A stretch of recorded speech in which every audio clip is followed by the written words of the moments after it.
Like आप topic देख ही रहे हैं आईसीटी एंड वेस्ट मैनेजमेंट, तो उसके ऊपर चर्चा हमने फर्स्ट हाफ में ये की थी कि वेस्ट जनरेशन से लेके घरों में वेस्ट कलेक्शन से लेके all the way to treatment and disposal. So collection, source segregation, collection, treatment, composting, biomethanation, और फाइनली अगर आपको लैंडफिल करना पड़े, ऑल दो रूल कहता है कि लैंडफिल नहीं करना है, बट हमको पता है कि थोड़ा बहुत लैंडफिल तो आपको करना पड़ता है, तो उसमें किस तरह से आईसीटी हेल्प कर सकती है। जो टूल्स अवेलेबल हैं आज के दिन में मार्केट में, कुछ लातूर में जो काम हो रहा है उसका भी हमने देखा कि किस तरह से लातूर में लोग उसको यूज़ कर रहे हैं, तो वैसे बाकी जगह भी हमने सुना इंदौर में कैसे काम हो रहा है या मैंगलोर में कैसे काम हो रहा है, क्योंकि हमारे ऑल ओवर इंडिया से लोग आए हुए हैं। तो उसके बेसिस पे हमने एक मतलब ये कह सकते हैं कि एक चिंतन किया उसको, और ब्रेन स्टॉर्मिंग किया, जो उसको अंग्रेजी में ब्रेन स्टॉर्मिंग बोलते हैं, और बेस्ड ऑन दैट हम लोग सोच रहे हैं कि इसको बाकी जगह कैसे किया जा सकता है। डिस्ट्रॉय किसको? सी डिस्ट्रॉय तो आप नहीं कर पाएंगे, सिर्फ उसको आप फॉर्म चेंज कर सकते हैं, है कि नहीं। कोई भी चीज़ जो पीरियोडिक टेबल पे होता है उसको हम डिस्ट्रॉय नहीं कर सकते, तो उसका खाली एक फॉर्म से दूसरे फॉर्म में चला जाता है। तो उसको कैसे, जैसे रिसाइकलिंग या रिसोर्स रिकवरी, अगर आप वेस्ट को गवर्नमेंट जैसे हमारा रूल्स बोलता है गीला कचरा और सूखा कचरा को अलग अलग रखना है, वो काम अगर हम नहीं करेंगे तो कुछ भी नहीं होता है आगे उसके बाद। तो सूखा कचरा अगर है तो उसको रिसाइकल किया जा सकता है। अगर आप देखें पेपर, अगर आप आज बाज़ार में जाके पेपर खरीदें और नोटबुक खरीदें तो उसमें लिखा होता है 20% रिसाइकल कंटेंट, 30% रिसाइकल कंटेंट, क्योंकि पेपर जहाँ उसको मिलता है, बहुत बार वो पेपर एक्चुअली बाहर देश से भी आता है जो हम यहाँ रिसाइकल करते हैं, क्योंकि हमारा पेपर कलेक्शन सिस्टम में गंदा हो जाता है। तो अगर एटलीस्ट हम सूखा और गीला को अलग अलग रखेंगे तो पेपर, प्लास्टिक, ग्लास, इन सब की रिसाइकलिंग की मार्केट है, ऐसा कि नहीं है। और फूड वेस्ट से भी आप कंपोस्ट बना सकते हो, जैविक खाद जो बोलते हैं हम, या आप उसको बायोमिथनेशन करके बना सकते हैं। सीबीजी की अब हमारे मिनिस्टर साहब भी बात करते रहते हैं कि भाई हमें सीबीजी करना है, उन सब चीज़ें, और हमारा बहुत सारा प्रोग्राम भी है गवर्नमेंट का जो कि इन चीज़ों को सपोर्ट करता है। तो it can be done, it's not that it can not be done. Problem implementation में प्रॉब्लम है, जहाँ की इम्प्लीमेंट नहीं हो पा रही है चीज़ें। technologies are also there, but to have the proper implementation of technology, that's where the problem comes. Sir ये एनजीटी की 2018 की जो आदेश है धारा 15 के अनुसार, उन राज्य प्राधिकरणों ने कहीं ना कहीं चिंता जताई है, जो राज्य प्राधिकरण की जो शिथिलता है कानून में, उसको लेकर क्या कैसे तेजी ला सकता है?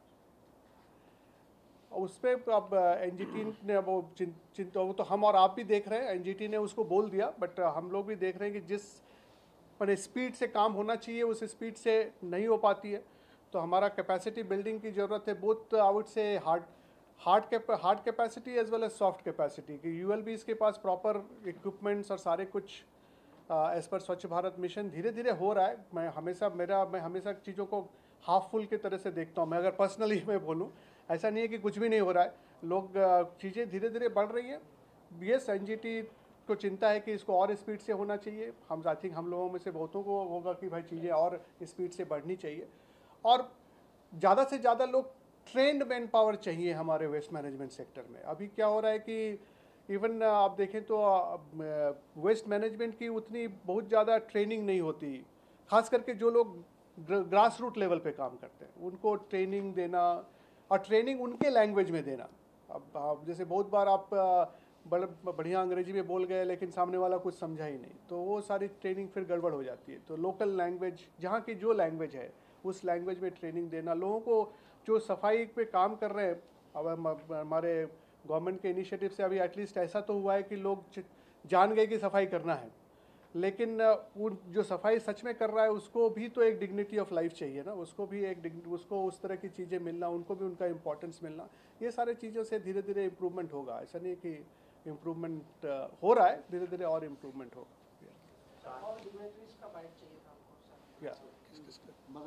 बातें की हैं, ये जो हम आईसीटी के माध्यम से एक रेवोल्यूशन लाएंगे या लाना चाहते हैं, तो ये सब एनजीटी के कॉम्प्लायंस को ले करके हम चलना चाहते हैं कि ऐसी जो प्रॉब्लम हम फेस कर रहे हैं या जो चैलेंजेस आ रहे हैं, तो उसमें गवर्नमेंट, प्राइवेट प्लेयर्स और बाकी जो भी स्टेक होल्डर्स हैं, सबका इसमें जो साथ है वो बिल्कुल रहेगा।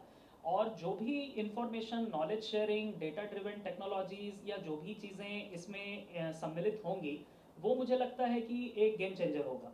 और इंडिया जैसे कंट्री में जब हम डेवलप कर रहे हैं और हमें पता है कि कैपेसिटी बिल्डिंग पे, जैसा प्रोफेसर दुबे ने कहा कि कैपेसिटी बिल्डिंग एक चैलेंज है अभी इस फील्ड में हो चाहे और भी फील्ड में हो, तो स्किल डेवलपमेंट जैसी चीज़ों से या फिर उन लैंग्वेजेस में उनको समझाना जो हमारे सफाई कर्मचारी हमारे हीरोज हैं बेसिकली ग्राउंड लेवल के, हम उनको पहले टारगेट करके इन चीज़ों को अवगत करना चाहते हैं इन सब चीज़ों से।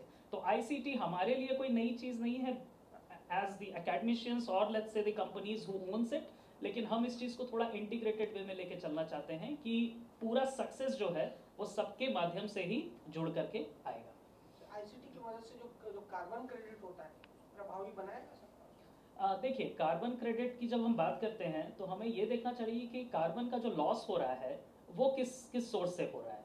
तो अगर हम जीरो वेस्ट पॉलिसी की बात करें, जैसे बहुत कंट्री में डेवलप्ड कंट्रीज की बात करें, तो वहाँ पे लैंडफिल की सिस्टम बहुत कम हो गई है। क्यों? क्योंकि जो गीला कचरा है, सूखा कचरा है, एक तो है कि गीला कचरा को हम कैसे यूज कर रहे हैं कंप्लीटली, हम कुछ छोड़ नहीं रहे हैं, ठीक है, और जो सूखा कचरा है उससे हम मटेरियल की रिकवरी कर रहे हैं। तो लैंडफिल का कॉन्सेप्ट मुझे लगता है कि होना ही नहीं चाहिए। हालांकि चलिए 2-3% बच ही जाता है तो उसके लिए हम कभी लैंडफिल, लेकिन इसका ये मतलब नहीं कि हम 10 किलो वेस्ट जनरेट कर रहे हैं तो 8 किलो लैंडफिल में भेज दें। तो ये जो आपने बात की कार्बन क्रेडिट की, ये कहीं ना कहीं इससे जुड़ता है कि जब हम नो लैंडफिल पॉलिसी पे चलेंगे तो हमें जीरो वेस्ट का जो क्राइटेरिया है उसको पूरा फुलफिल करना पड़ेगा। और आईसीटी, बिल्कुल मैं तो कहता हूँ आईसीटी में आप अगर इसको इंटीग्रेट कर दिए, अभी जो करंट हमारे पास जो भी कैपेसिटी बिल्डिंग डेवलप हो रही है या आगे होगी, I think this could be a revolution.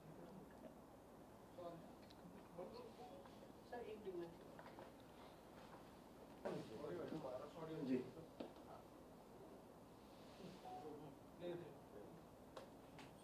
Normally bio waste जो है उसके बारे में कुछ डिस्कशन हुआ है?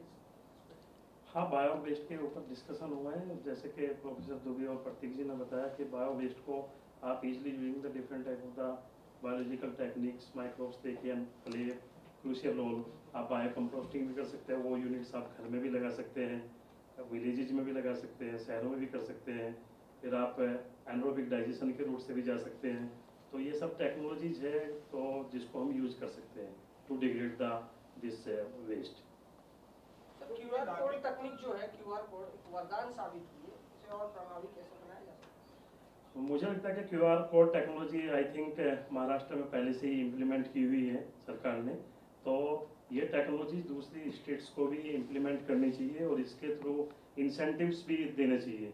वो आप जो लोकल बॉडीज हैं वो उसके साथ आप जो रिटेलर्स हैं उनके साथ कनेक्ट करके उस टाइप को स्ट्रेंथन कर सकते हैं। वो इंसेंटिव की फॉर्म होगा तो लोग ज़्यादा अवेयर होंगे। जैसे प्रोफेसर दुबे ने कहा कि awareness is the key factor, कि डस्टबिन है लेकिन लोग उसमें डाल नहीं रहे, लेकिन उसका we need to identify the reason के लोग डाल क्यों नहीं रहे, उस पर काम करने की जरूरत है। और क्यूआर टेक्नोलॉजी, जितने भी क्यूआर कोड्स और ये सारी technology we can implement for the strengthening this waste management system.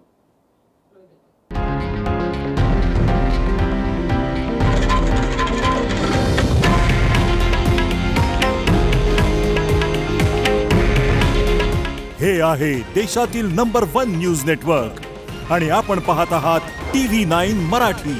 काळजी तुमची, हित महाराष्ट्राचं।